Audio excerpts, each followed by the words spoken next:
for it. Here we go.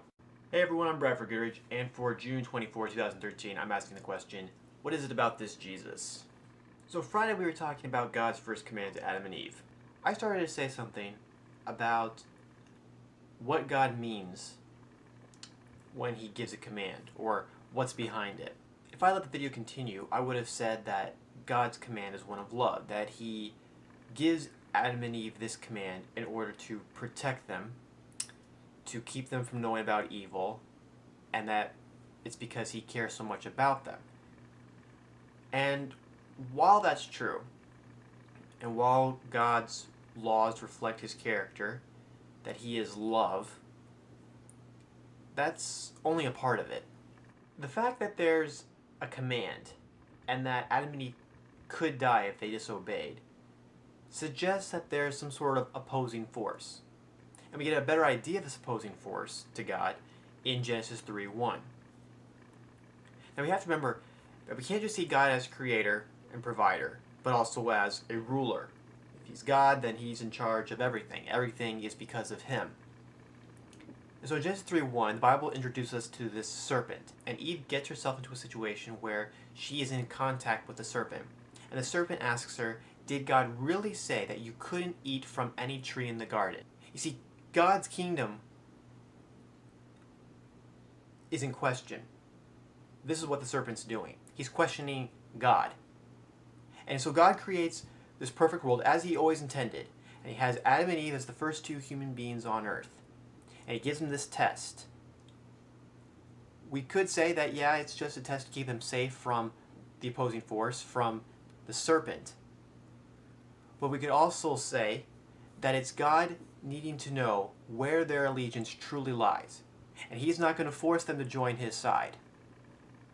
See, God isn't going to sacrifice his kingdom. You know, if you're a ruler, you're not going to give up what is yours because someone else messed up. When we think of a serpent today, we think of a snake playing dead in order to trick its prey. So the devil, a character we're just now really being introduced to in the story, would take on the mask of something beautiful, this serpent, speak through it in order to get Eve's attention. And the first thing he does is get her to repeat what God said to her. This starts to really chip away at what we mean by asking the question, what is it about this Jesus?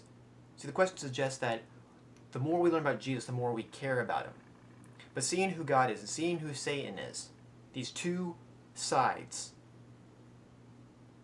we see what God's about and we see what Satan is about. And that's what we're starting to answer this week in chapter 3 of Genesis. Just who God and Satan are. But every day we're bombarded with, trials and just daily activities and things that are beautiful that can take our attention away from God.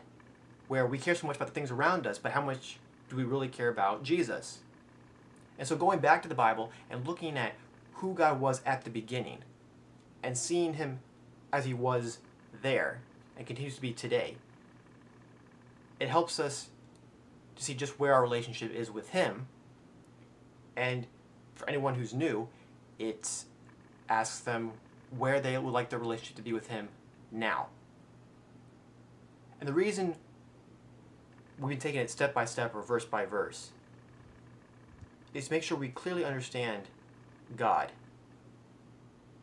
what he's all about, and to see just what now Satan is up to here in the garden, so that we hopefully, or that we choose not to make the same mistakes, but learn from what happens in the Bible, so that we make the right choice. Something I learned recently is that even though God won't sacrifice his kingdom based on our actions and put it in jeopardy because of us, that doesn't mean he won't give us a chance to still be a part of it.